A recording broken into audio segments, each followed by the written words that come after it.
안녕하세요. 미국주식 플렉스 애널리스트 김세환입니다. 자, AT&T가 드디어 잘하는 것만 하겠다 이렇게 결심을 했죠. OTT 사업 부문인 워너미디어를 과감하게 사업 부문을 떨어냈는데 지난 4월 8일에 분사를 완료했습니다. 분사 이후에 AT&T의 효과에 대해서는 저희는 이제 두 가지 정도로 요약을 해볼 수가 있는데요.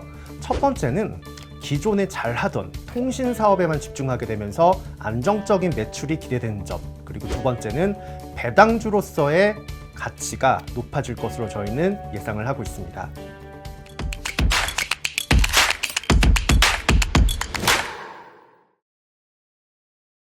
네, 지난 1개월간 AT&T의 주가는 14.7% 정도 수익이 났어요.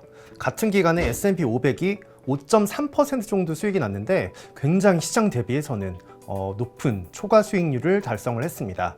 지난 4월 8일 장 마감 후에 AT&T의 종가는 24.23달러로 마감을 했는데요. 근데 이제 그 종가 기준으로 워너미디어 주식을 떨어내잖아요. 그래서 그 부분을 22% 정도 수정한 게 18.88달러 정도로 수정이 됐습니다.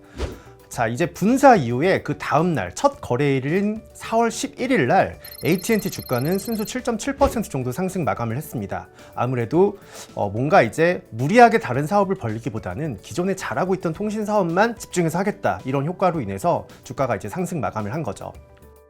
워너미디어는 디스커버리와 합병하면서 워너브라더스 디스커버리라는 독립법인이 되었습니다. AT&T는 신규 법인 지분의 71%를 보유하게 되고 기존 주주들은 한 주당 0.24주의 신규 법인 주식 워너미디어인데요. WBD US 티커입니다. 이거를 받게 됩니다. 자, 그럼 여기서 다시 한번 저희가 AT&T가 뭐 하는 회사인가, 당연히 이제 너무나도 잘 아시는 통신 기업이긴 하지만 한번 그 역사를 한번 좀 살펴볼게요. AT&T 같은 경우는 세계 최대 통신 기업으로 1885년 1900년도 아니고 1800년대입니다. 미국의 전화 전신 회사로 AT&T 커퍼레이션이 전신으로 되고 있죠. 1885년에 뉴욕에서 전화기를 발명한 알렉산더 그레이엄 벨, 저희가 이제 위인전을 통해서 많이 보시던 분이죠. 이 그레이엄 벨에 의해서 설립됐고 20세기 초에 미국 정부와 협의를 해서 전화 사업 독점권을 따냅니다. 이때부터 굉장히 기업의 가치가 높아지게 되죠. 하지만 1970년대 들어서 반독점 소송이 이때부터 나오기 시작을 했어요. 그래서 반독점 소송으로 인해서 이런 독점권이 이제 없어졌고요. 이후에 8개의 회사로 분리가 되고 연구개발 부문이 또 따로 분리가 되면서 AT&T는 기본 장거리 서비스만 관리하는 그런 전화 회사로 남게 됩니다. 1990년 후반에 대규모 케이블 회사인 TCI를 인수하면서 케이블 시설 인프라를 강력하게 굉장히 확충을 하게 됩니다. 이때 이제 맞물려서 인터넷 시대가 시작이 됐잖아요. 고속 인터넷 통신 사업 부문을 이제 이렇게 맞이하면서 거대 기업으로 다시 한번 도약할 수가 있었습니다. 그리고 지난 2016년 10월에는 타임워너, 워너브라더스가 들어가 있죠. 이 타임워너를 인수를 하면서 미디어 사업 부문까지 확장을 하겠다. OTT에 대한 넷플릭스를 약간 겨냥한 그런 인수도 일어났지만 이번 4월 8일에 다시 그 OTT 부문을 분사를 하게 된 겁니다. 자, 합병 이후에 AT&T에 대해서 한번 예상을 저희가 좀 해볼게요. 저희는 합병 이후에 AT&T는 통신사업 부문에만 집중을 할 것으로 예상을 하고 있습니다. 물론 이제 회사도 그렇게 얘기를 했고요. AT&T의 통신사업 부문은 크게 모빌리티, 비즈니스 와이어라인, 소비자 와이어라인으로 서비스로 나뉘고 있는데 유선통신이라고 생각을 하시면 돼요. 그 모빌리티 이후에는 미국과 글로벌 지역에서 현재 지금 B2C 서비스를 제공을 하고 있습니다. 비즈니스 투 커스터머죠. 2021년 영업 매출은 1147억 달러로 전년 대비해서는 이 모빌리티 부문이 통신사업 부문이 4.3% 정도 증가를 했고요. 전체 영업 매출에서 현재 지금 68% 비중을 2021년 기준으로 차지를 했습니다. 통신 서비스 중에서 특히 이 모빌리티 매출 비중은 68% 정도를 차지를 하고 있는데 전년 동기 대비해서는 7.8% 정도 증가를 했어요. 후불폰 순증 가입자 수가 320만 명 정도가 늘어났고 2020년에는 145만 7천 명이었던 게 이게 300만 대까지 지금 크게 이렇게 올라왔습니다. 그리고 5G가 이제 다시 상용화가 되면서 이제 5G에 깔리고 있죠. 5G 가입자 수는 2억 5,500만 명으로 2020년 대비해서는 5,300만 명 정도 증가를 했습니다.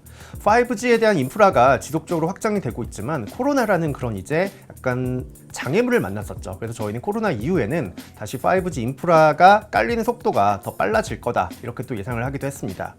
2021년 이 캐펙스를 보면 이 캐펙스 자본 지출을 한 걸 보면 92%가 통신 부문 쪽에 사용이 됐고 2021년 2월하고 그리고 10월에는 5G 주파수 경매가 있었어요. 어느 대역폭을 어떤 통신사가 가져가서 얼마큼 쓰냐 이걸 이제 경매를 하는 건데 어떻게 보면 일종의 이제 5G 서비스를 제공하기 위한 땅 따먹기 같은 약간 그런 거라고 볼 수가 있죠. 여기에는 각 234억 달러, 종료 금액의 한 29% 정도고 91억 달러 정도, 2월에는 234억, 10월에는 91억 달러 정도를 이제 사용을 하면서 입찰을 했습니다. 자, IT 분석기관 ABI 리서치에서는 글로벌 5G 가입자 수가 2020년 말에는 한 2억 6천만 명 정도밖에 안 되는데 글로벌 이야기는요. 2026년에는 26억 명 정도로 한 10배 정도가 증가할 것으로 예상을 하고 있기 때문에 5G가 이제는 이제 4G에서 확실히 넘어가는 그런 단계이구나라는 걸 또 한번 확인을 해볼 수가 있습니다.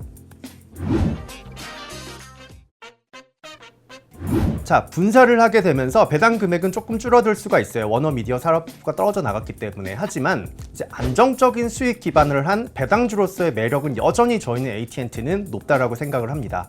물론 이제 투자를 하실 때 다른 성장주처럼 주가 상승이 막 높느냐 이것보다는 매 분기 이제 매년 이제 어느 정도의 예상 가능한 매출이 나온다는 건 그만큼 예상 가능한 배당도 현재 제시를 하고 있다라는 걸 의미를 하고 있기 때문에 배당주로서의 가치가 이제 높아진다라고 볼 수가 있는데요.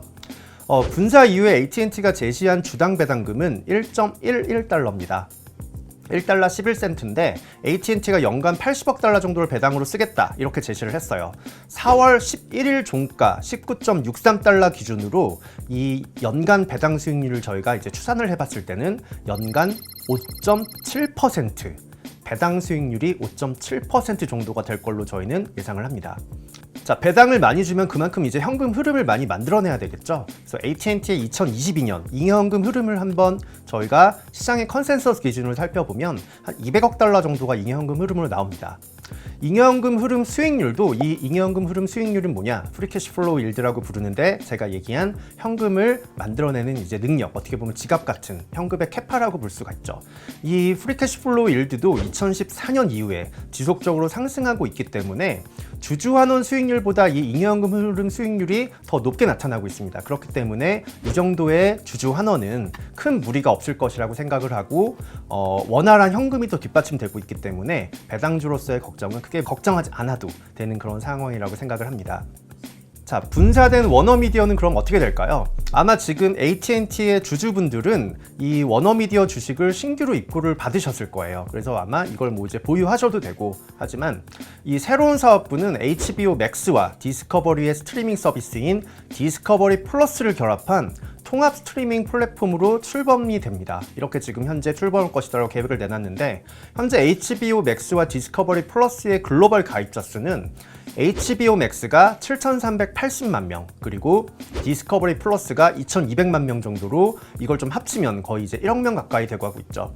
현재 지금 디즈니가 가지고 있는 뭐 훌루나 ESPN 플러스를 더하면 1억 9천만 명, 그리고 넷플릭스는 2억 2천만 명 정도 수준인 거면 그 중에 이제 한 절반 정도까지는 만들어낼 수 있다, 합병으로. 이렇게 볼 수가 있습니다.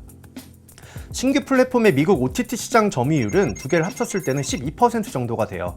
워너미디어 사업부는 CNN, 그 다음에 HBO, 저희 예전에 뭐 드라마 많이 봤던 그런 이제 미드의 대표적인 채널이었죠.